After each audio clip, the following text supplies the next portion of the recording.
हम लोग इस वीडियो में हिंदी के काव्य खंड के तीसरे चैप्टर जिसके शीर्षक का नाम है अति सुधो स्नेह को मार्ग है, तो आज हम लोग इसी चैप्टर के बारे में पढ़ेंगे और इस चैप्टर से संबंधित जितने सारे भी ऑब्जेक्टिव क्वेश्चन हैं, वस्तुनिष्ठ प्रश्न हैं, उन सभी प्रश्न का उत्तर हम लोग जानेंगे। और हम आपको बता दें कि इस चैप्टर से संबंधित जितने सारे भी सब्जेक्टिव क्वेश्चन जो कि आपके बुक में दिए हुए हैं, उन सारे सब्जेक्टिव क्वेश्चन का आंसर हम आपको ऑलरेडी पीछे के वीडियो में बता चुके हैं। तो यदि आप सब्जेक्टिव क्वेश्चन वाला वीडियो नहीं देखे हैं तो डिस्क्रिप्शन में आपको लिंक मिल जाएगा, वहां से भी जाकर के आप देख सकते हैं, या फिर आप हमारे चैनल के प्लेलिस्ट में जाकर के भी आप सारे वीडियो देख सकते हैं। तो चलिए हम वीडियो को शुरू करते हैं और बारी बारी से एक एक करके आपको सारे ऑब्जेक्टिव क्वेश्चन का आंसर बताते हैं।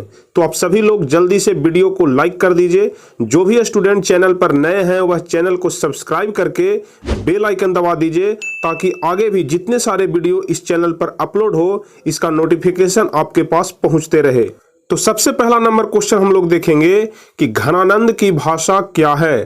पहला नंबर क्वेश्चन कह रहा है कि घनानंद की भाषा क्या है।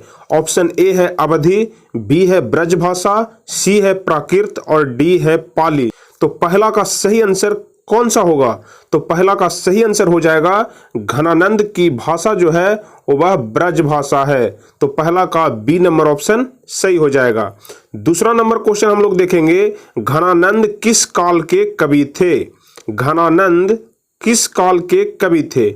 ऑप्शन ए है भक्ति काल के, बी है वीर गाथा काल के, सी है छायावाद युग के और डी है रीति युग के। तो बताइए दूसरा का सही आंसर कौन सा होगा? तो दूसरा का सही आंसर होगा कि घनानंद रीति युग के कवि थे। तो दूसरा का डी नंबर ऑप्शन सही हो जाएगा। अगला नंबर क्वेश्चन हम लोग देखेंगे, क्वेश्चन नंबर 3, रीति मुक्त धारा के सिरमौर कवि किन्हें माना जाता है। रीति मुक्त काव्य धारा के सिरमौर कवि किन्हें माना जाता है। ऑप्शन ए है प्रेमघन, बी है घनानंद, सी है रसखान और डी है कबीर। तो तीसरा का सही आंसर कौन सा होगा? तो क्वेश्चन नंबर 3 का सही आंसर हो जाएगा कि रीति मुक्त काव्य धारा के सिरमौर कवि घनानंद को माना जाता है। तो तीसरा का बी नंबर ऑप्शन सही हो जाएगा।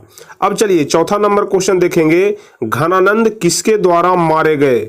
घनानंद किसके द्वारा मारे गए या फिर घनानंद की मृत्यु किसके द्वारा हुई। तो चौथा का ए नंबर ऑप्शन है उनके शिष्य के द्वारा, बी ऑप्शन है राजा के द्वारा, सी है दूसरे कवि के द्वारा और डी है नादिर शाह के सैनिकों के द्वारा। तो हम आपको सब्जेक्टिव क्वेश्चन वाले वीडियो में बताए थे और विस्तार से बताए थे कि घनानंद नादिर शाह के सैनिकों के द्वारा मारे गए। तो चौथा का डी नंबर ऑप्शन सही हो जाएगा। अब चलिए 5वें नंबर क्वेश्चन की तरफ हम लोग बढ़ेंगे, घनानंद किस बादशाह के यहाँ मीरमुंशी का काम करते थे। घनानंद किस बादशाह के यहाँ मीरमुंशी का काम करते थे। ऑप्शन ए है अकबर के यहाँ, बी है औरंगजेब के यहाँ, सी है बाबर के यहाँ और डी है मोहम्मद शाह रंगीले के यहाँ। तो हम आपको बताए थे कि घनानंद जो है वह मोहम्मद शाह रंगीले के यहाँ मीरमुंशी का काम करते थे। तो पांचवा का डी नंबर ऑप्शन सही हो जाएगा। चलिए छठा नंबर क्वेश्चन देखेंगे, घनानंद किस नर्तकी को प्यार करते थे। घनानंद किस नर्तकी को प्यार करते थे। ऑप्शन ए है रश्मिबाई को, बी है रसुलन बाई को, सी है सृजन को और डी है सुजान को। तो छठा का सही आंसर कौन सा होगा? तो छठा का सही आंसर हो जाएगा कि घनानंद सुजान नामक एक नर्तकी से प्यार करते थे। तो छठा का डी नंबर ऑप्शन सही हो जाएगा। अब चलिए 7वां नंबर क्वेश्चन देखेंगे कि प्रेम की पीर का कवि किन्हें माना जाता है। क्वेश्चन को ध्यान से पढ़िएगा कि प्रेम की पीर का कवि किन्हें माना जाता है। ऑप्शन ए है रसखान को, बी है प्रेमघन को, सी है मंझन को और डी है घनानंद को। तो 7वां का सही आंसर हो जाएगा कि प्रेम की पीर का कवि घनानंद को माना जाता है। तो 7वां का डी नंबर ऑप्शन सही हो जाएगा। चलिए 8वें नंबर क्वेश्चन को देखेंगे, सुजान सागर के रचनाकार कौन है। सुजान सागर के रचनाकार कौन है। ऑप्शन ए है रसखान, बी है गुरु नानक, सी है प्रेमघन और डी है घनानंद। तो 8वां का सही आंसर हो जाएगा कि सुजान सागर के रचनाकार घनानंद हैं, मतलब घनानंद ने ही सुजान सागर की रचना किए थे। चलिए 9वां नंबर क्वेश्चन देखेंगे, विरह लीला रचित है। विरह लीला किनके द्वारा लिखा गया है या फिर किनके द्वारा इसकी रचना हुई है? ऑप्शन ए है रसखान के द्वारा, बी है घनानंद के द्वारा, सी है सूरदास के द्वारा और डी है मीराबाई के द्वारा। तो विरह लीला के रचनाकार कौन है?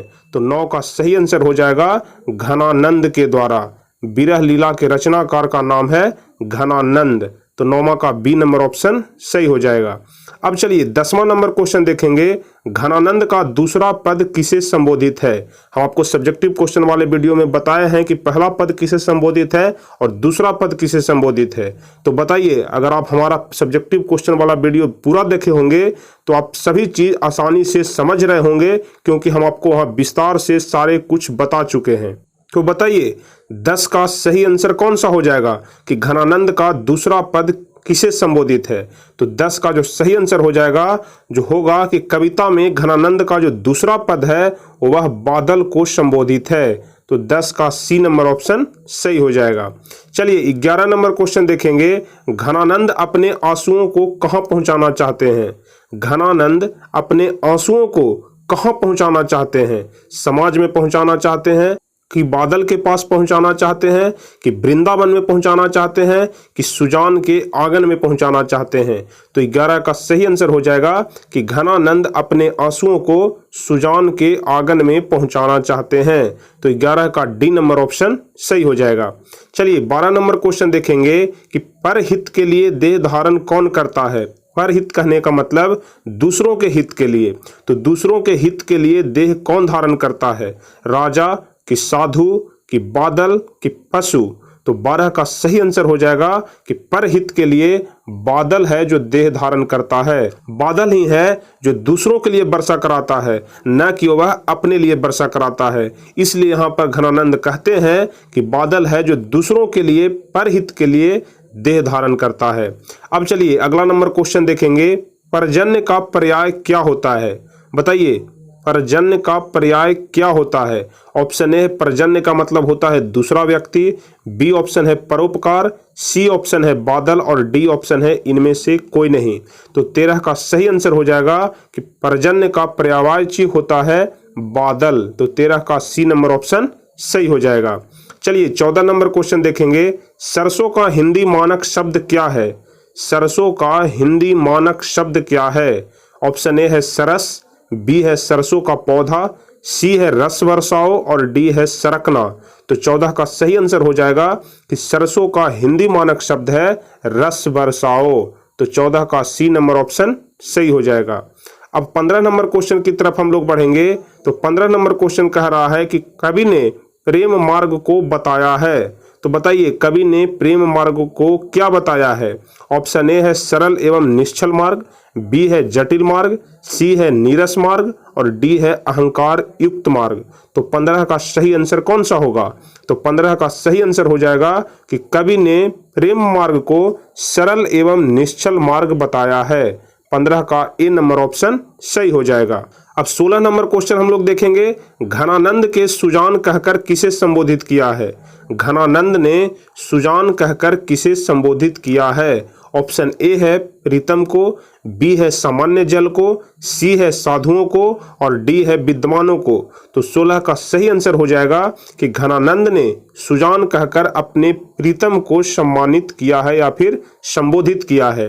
तो 16 का ए नंबर ऑप्शन सही हो जाएगा। अब 17 नंबर क्वेश्चन देखेंगे। घनानंद ने जीवनदायक किसे कहा है? जीवनदायक घनानंद किसे कहते हैं? सुजान को कहते हैं कि ईश्वर को कहते हैं कि बादल को कहते हैं कि इनमें से कोई नहीं? तो 17 का सही आंसर हो जाएगा कि घनानंद ने जीवनदायक बादल को कहते हैं। तो 17 का सी नंबर ऑप्शन सही हो जाएगा। अब 18 नंबर क्वेश्चन हम लोग देखेंगे कि कवि घनानंद ने किस मार्ग को सबसे सरल मार्ग बताया है?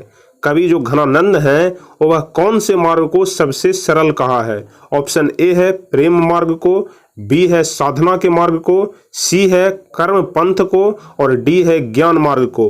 तो 18 का सही आंसर हो जाएगा कि जो घनानंद हैं वह प्रेम के मार्ग को सबसे सरल मार्ग बताए हैं। तो 18 का ए नंबर ऑप्शन सही हो जाएगा।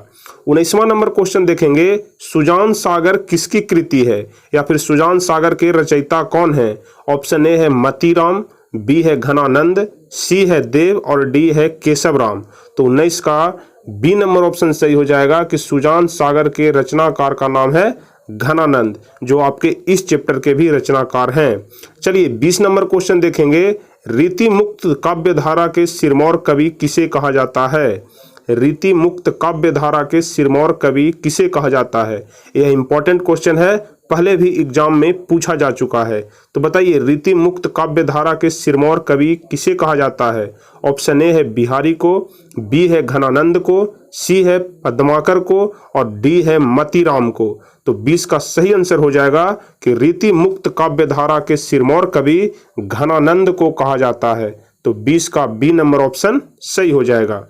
अब 21 नंबर क्वेश्चन की तरफ हम लोग बढ़ेंगे। घनानंद कवि होने के साथ और क्या थे? मतलब घनानंद एक कवि तो थे ही, और इसके साथ वह और क्या थे? एक गायक थे कि वादक थे कि नर्तक थे कि वक्ता थे? तो 21 का सही आंसर हो जाएगा कि घनानंद कवि होने के साथ साथ एक गायक भी थे। तो 21 का ए नंबर ऑप्शन सही हो जाएगा। 22 नंबर क्वेश्चन की तरफ हम लोग बढ़ेंगे कि कवि अपने आंसुओं को कहां पहुंचाना चाहता है? तो हम आपको ऊपर भी बता चुके हैं कि कवि अपने आंसुओं को कहां पहुंचाना चाहते हैं। तो बताइए ऑप्शन ए है सुजान के आंगन में, कि सुजान के दिल में, कि सुजान के हथेली पर, कि इनमें से सभी।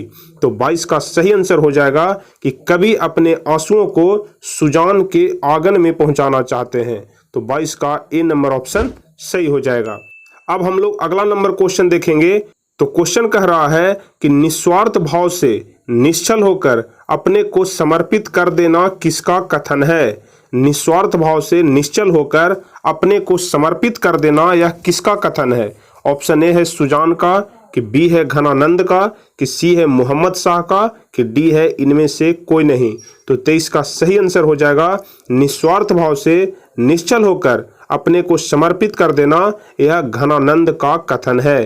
तो 23 का बी नंबर ऑप्शन सही हो जाएगा। अब 24 नंबर क्वेश्चन हम लोग देखेंगे कि घनानंद की महत्वपूर्ण रचना है। तो निम्नलिखित में से कौन घनानंद की महत्वपूर्ण रचना है? ऑप्शन ए है सुधा, बी है वैराग्य, सी है सुजान सागर और डी है इनमें से सभी।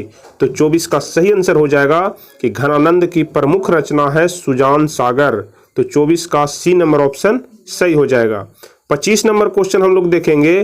तो 25वां नंबर क्वेश्चन कह रहा है कि घनानंद के अनुसार प्रेम का मार्ग कैसा होता है? घनानंद के अनुसार प्रेम का मार्ग कैसा होता है? ऑप्शन ए है कि सीधा और सरल होता है, बी है कि कठिन और जटिल होता है, सी है कि सीधा और सुखदायी होता है और डी है कि कठिन और दुखदायी होता है। तो 25 का सही आंसर हो जाएगा कि घनानंद के अनुसार जो प्रेम का मार्ग होता है वह सीधा और सरल होता है। 25 का ए नंबर ऑप्शन सही हो जाएगा। अब 26 नंबर क्वेश्चन हम लोग देखेंगे। घनानंद की मृत्यु कब हुई?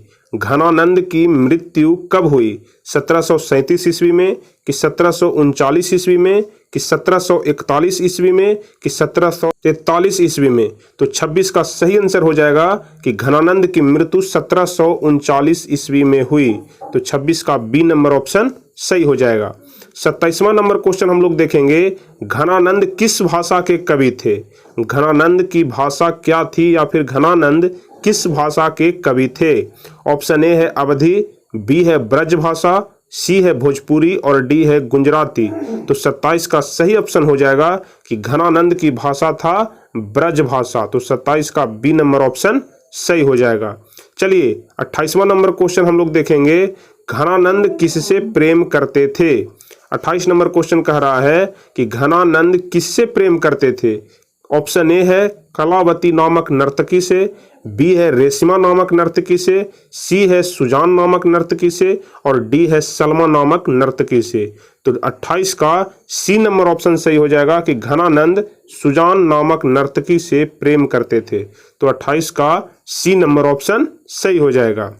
अब 29 नंबर क्वेश्चन हम लोग देखेंगे। घनानंद की महत्वपूर्ण रचना है। घनानंद की महत्वपूर्ण रचना इनमें से कौन है? ऑप्शन ए है सुधा, बी है वैराग्य, सी है सुजान सागर और डी है इनमें से सभी। तो 29 का सही आंसर हो जाएगा कि घनानंद की प्रमुख रचना इनमें से है सुजान सागर। तो 29 का सी नंबर ऑप्शन सही हो जाएगा। तो चलिए इसी के साथ आपका जो यह चैप्टर था अति सुधो स्नेह को मार्ग है, तो इस चैप्टर से संबंधित जितने सारे भी सब्जेक्टिव क्वेश्चन थे, ऑब्जेक्टिव क्वेश्चन थे, सारे क्वेश्चन हम आपको क्लियर करा दिए। अगर आपके एग्जाम में इस चैप्टर से क्वेश्चन पूछा जाता है तो जितना हम आपको बताए हैं उसी से क्वेश्चन पूछा जाएगा, उससे बाहर आपका एक भी क्वेश्चन नहीं पूछा जाएगा। तो जितना हम आपको बताए हैं उतना आप अच्छे तरीके से याद कर लीजिए, उसे अच्छे तरीके से समझ लीजिए, ताकि आपको एग्जाम में किसी प्रकार की कोई भी दिक्कत न हो। और नीचे कमेंट में आप हमें जरूर बताइए कि आपको यह वीडियो कैसा लगा, और यदि वीडियो अच्छा लगा हो तो आप इसे एक लाइक अवश्य करें और अपने दोस्तों के बीच अधिक से अधिक इसे शेयर करें, ताकि अधिक से अधिक लोग टारगेट बोर्ड चैनल के साथ जुड़ सकें और अधिक से अधिक लोगों को इसका लाभ मिल सके। तो चलिए फिर मिलेंगे हम आपसे अगले वीडियो में, तब तक के लिए जय हिंद, धन्यवाद।